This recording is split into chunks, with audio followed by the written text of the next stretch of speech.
Una niña inocente, un hogar lleno de secretos y un desenlace que nadie quiso imaginar fue lo que ocurrió en Ecuador con el caso de Paula, una pequeña de tan solo 4 años que perdió la vida en circunstancias estremecedoras, dejando un vacío imposible de llenar.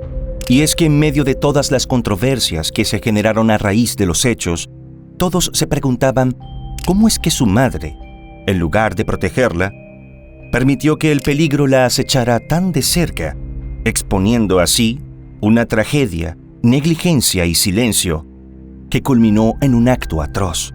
Te invito a que me acompañes hasta el final del video y conozcas cada detalle de este crimen que conmovió a la opinión pública de varios países. El caso de Paula Salazar.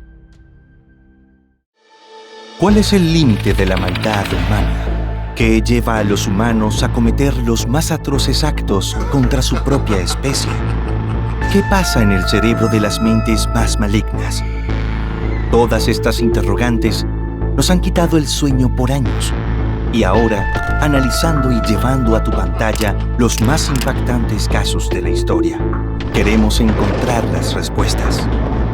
En Detectives Criminales, 3 veces por semana, te haremos conocer las más perturbadoras historias para que tú mismo puedas contestar esas interrogantes. Mi nombre es Levi y te doy la bienvenida a un video más. Si eres fan de los casos criminales y la investigación policial, te sugiero que compres el libro En el laberinto de sombra, ya disponible en la versión de tapa blanda e ebook en Amazon. Encontrarás el enlace en la descripción de este video y en un mensaje fijado. Paula Andrea Salazar Bermúdez nació el 6 de septiembre de 2015 en Venezuela, siendo hija de la pareja conformada por Andreina Bermúdez y Leonardo Salazar Lacourt, ambos venezolanos. En septiembre del 2016, justo cuando la niña tenía 1 año, decidieron migrar a Quito, capital de Ecuador, con la esperanza de conseguir buenos empleos, establecerse y hacer una nueva y mejor vida en familia. Pero esto se convirtió luego en un sueño, ya que tras su llegada, las cosas no fueron tan fáciles como lo imaginaron.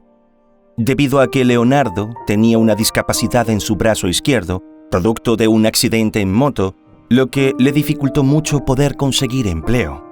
Pero esto no impediría que el hombre buscara la forma de sacar adelante a su familia, así que optó por vender tortas en las calles para poder subsistir, mientras que Andreina se encargaba de los cuidados de Paula debido a su corta edad. A pesar de los intentos, comenzaron a surgir algunas situaciones que afectaron la relación entre Andreina y Leonardo, lo que contribuyó con que, poco a poco, comenzara a deteriorarse y finalmente, a los pocos meses, todo terminó entre ellos.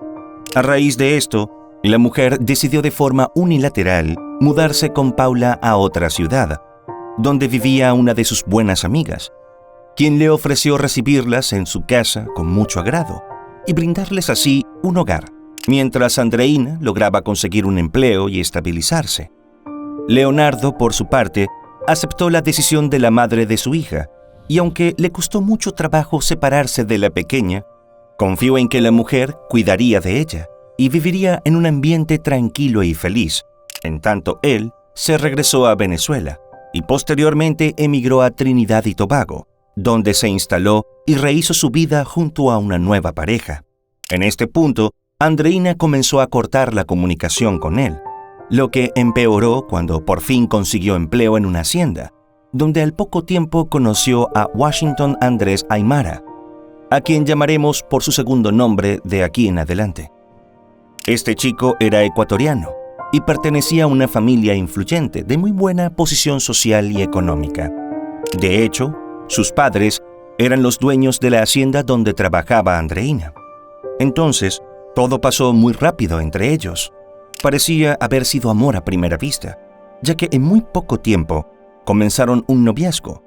Se mudaron juntos y para ese momento Paula aún no cumplía los 2 años. Ante los ojos de todos, eran una familia feliz que se complementó el 7 de abril de 2019 con el nacimiento del hijo de ambos, a quien llamaron Julián. siendo el primogénito de Andrés, lo que, sin duda, significó una gran alegría y los unió mucho más. Pero resultó que toda la atención estaba puesta en el pequeño recién nacido y comenzaron a dejar a Paula de casi 4 años de lado, al punto de que la niña debía dormir sola en su habitación y arreglar la cama al despertar, sin recibir la ayuda de nadie. No tenía permitido ver televisión y debía ir a dormir a las 7 de la noche. No conforme con esto, Andreina comenzó a enseñarla a cocinar y le asignó la responsabilidad de prepararse el desayuno y la cena por su cuenta, sin supervisión de ninguno de los miembros de la pareja, quienes eran los adultos de la casa. Entonces, la niña llegó incluso al punto de manipular el horno de la cocina, lo que sin duda representaba un inminente peligro para ella. Por si fuera poco, mientras estaba en el colegio, Paula se comportaba de una forma diferente a los demás niños, ya que casi no interactuaba con el resto. Era callada, distante, y esto llamó la atención de las docentes. Aunado a esto, de pronto comenzó a quejarse constantemente de dolores en las piernas y en la espalda, al punto de asegurar que no podía caminar, motivo por el cual las maestras la llevaron a un centro de salud para ser revisada por especialistas. Durante el chequeo, los médicos evidenciaron algunos moretones y lesiones en varias partes de su cuerpo, así como anemia y bajo peso, por lo que de inmediato llamaron a la policía. A raíz de dicho hallazgo, el 16 de octubre de 2019, Paula fue entregada a uno de sus tíos llamado Emilio Bermúdez, quien era hermano de Andreina y vivía en Ecuador, a la par que se solicitó investigar su entorno familiar. Sin embargo, la mujer la siguió llevando a diario a la escuela. Pasado poco más de un mes, la pequeña fue devuelta a la casa de su madre, y tanto ella como Andrés fueron citados a presentarse en una primera audiencia llevado a cabo el 4 de diciembre del año 2019, para tratar el caso de las lesiones de Paula, pero las maestras, quienes figuraban como testigos principales, no se presentaron. Por lo tanto, la sesión fue suspendida y se reprogramó para el 27 de febrero del 2020, pero las maestras nuevamente volvieron a faltar, desistiendo de las denuncias hechas por ellas mismas, y el asunto quedó prácticamente olvidado. Hasta el momento, se desconoce por qué las docentes decidieron no seguir adelante con el caso, pero según consideró Leonardo luego, quizás Andreina las manipuló con información falsa sobre el estado psicológico de su hija. Y es que, después de esto, la mujer comenzó a decirle a las personas de su entorno que Paula se estaba haciendo daño a sí misma, y de esta manera justificó frente a todos los evidentes rasgos de maltrato que presentaba. Además, según trascendió, cuando la niña estaba en presencia de Andrés, cambiaba su comportamiento, mostrándose un tanto tímida y hasta temerosa. Para este punto, Andreina había cortado todo tipo de comunicación con Leonardo, incluso impidiendo que tuviera información de su hija y hablara con ella. Esto incluyó bloquearlo de sus redes sociales y de su propio teléfono móvil. Y sumado a todo esto, aseguraba que esa decisión provenía de él, ya que no quería a su hija ni se interesaba por ella. Hipótesis que, por supuesto, molestó mucho a los allegados y familiares en común, quienes, creyendo en las afirmaciones de Andreina, decidieron apoyarla y darle la espalda a Leonardo. Así las cosas, el 27 de marzo de 2020, justo un mes después de la convocatoria para llevar a cabo aquella segunda audiencia que no procedió, Andreina y Andrés salieron de viaje con la menor de 4 años y su hijo de 1 año, con la intención de visitar un vivero de flores. En el trayecto, Paula presentó síntomas de mareos y náuseas, razón por la que presuntamente decidieron hacer una parada, y Andrés llevó a la pequeña a un baño público para asistirla. Minutos después, el hombre volvió al vehículo para buscar un cambio de ropa de la niña, y cuando regresó, la encontró con la cabeza sumergida en el inodoro. La tomó y, según indicaría luego, trató de auxiliarla. Acto seguido, se dirigieron a un centro de salud cercano, pero cuando Paula fue atendida por el equipo médico de emergencias, evidenciaron que no tenía signos vitales. En vista de esto, le comunicaron la noticia a Andreina y a Andrés, siendo él quien contó esta versión de los hechos. No obstante, aunque su relato pudo haberse interpretado de momento como si en aquellos escasos minutos en los que Paula se quedó a solas en el baño, cayó en el retrete por accidente, Los médicos detectaron que la niña tenía las costillas rotas, la columna fracturada y politraumatismo en su cuerpo. Entonces, era evidente que las declaraciones de Andrés no coincidían con los resultados que arrojaron las evaluaciones de los profesionales de la salud. Y en ese sentido, tal como indica el procedimiento a seguir, los médicos reportaron el caso a las autoridades. Y fue así como agentes de la Policía Nacional de Ecuador aprehendieron a Andrés de forma inmediata, con el presunto responsable del fallecimiento de Paula. Más tarde, los exámenes forenses realizados al cuerpo de la pequeña confirmaron que presentaba signos de maltrato previos a la hora de la defunción, entre las que contaron múltiples lesiones graves como fracturas en las costillas y la columna, politraumatismos, hematomas internos, quemaduras y maltrato físico severo. Andreina no le notificó del deceso de la niña a Leonardo. Fue su ex-suegra quien se comunicó con él el 30 de marzo de 2020, es decir, 3 días después de los hechos, para darle la mala noticia. Pero hubo un detalle muy particular, y es que, según alegó, se trató de un paro respiratorio a causa del virus que, para el momento, era el causante de la emergencia sanitaria mundial, ocultando así el hecho de la detención de Andrés y su posible implicación en el caso. No obstante, algunos de sus amigos comenzaron a enviarle reseñas de la prensa y de la policía de Ecuador, y fue entonces cuando Leonardo supo lo que verdaderamente había ocurrido con su hija, incluyendo las acusaciones en contra de su padrastro. Por tal motivo, el 1 de abril de 2020, Leonardo consiguió el número de teléfono de Andreina y la llamó en reiteradas oportunidades sin lograr que ella le respondiera, hasta que 19 días después, justo en el momento en el que retiró el cuerpo de Paula de la morgue, la mujer por fin decidió devolverle la llamada. Según él mismo dio a conocer luego, ese primer contacto con ella fue muy frío y con un tono que no demostraba ningún tipo de dolor, tomando en cuenta que se trataba de una madre que prácticamente acababa de perder a su primera hija. Andreina insistió en que Paula falleció a raíz de un paro respiratorio y que no agregaría nada más, ya que, según aseguró, sus abogados le pidieron que no lo hiciera, y finalizó agregando que todo se sabría a su debido tiempo. Entonces, el 10 de abril del 2020, la mujer decidió darle sepultura a su pequeña niña, aun cuando el fiscal encargado del caso solicitó unos nuevos análisis forenses para descartar cualquier error y determinar así la responsabilidad de Andrés frente al fallecimiento de la pequeña. Pero la mujer se negó a realizar la segunda evaluación forense. Leonardo no se quedaría tranquilo luego de conocer lo que realmente le había pasado a su hija, así que de inmediato comenzó una campaña en redes sociales en busca de justicia para Paula, en la que exigía a las autoridades ecuatorianas se investigara la presunta participación de Andreina en el caso, así como el castigo más severo para Andrés. Esto se viralizó rápidamente, alcanzando un gran número de seguidores que se sumaron a la causa con el propósito de exigir justicia para Paula. Entonces, de pronto comenzaron a surgir diversas versiones de parte de los familiares de Andreina con respecto a lo que le había sucedido a la niña, entre las que se conocieron que estaba muy enferma, que tenía problemas del corazón y que se maltrataba a sí misma, como mencionamos anteriormente.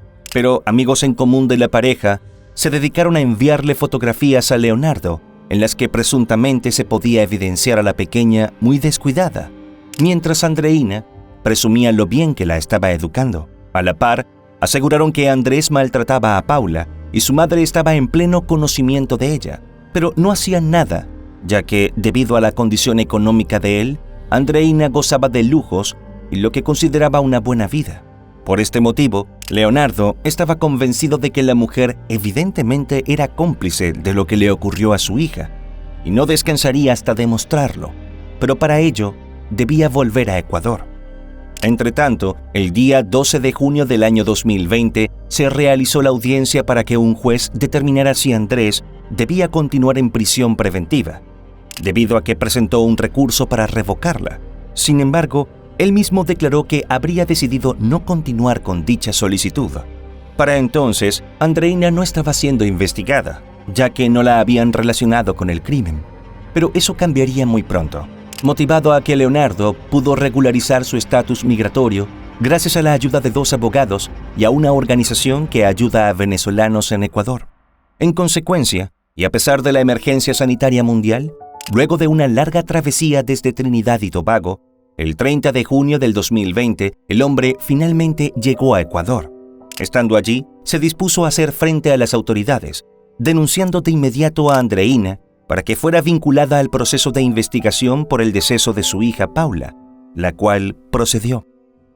En consecuencia, la audiencia se realizó la mañana del lunes 6 de julio del año 2020, en la que la mujer fue procesada por el delito de homicidio.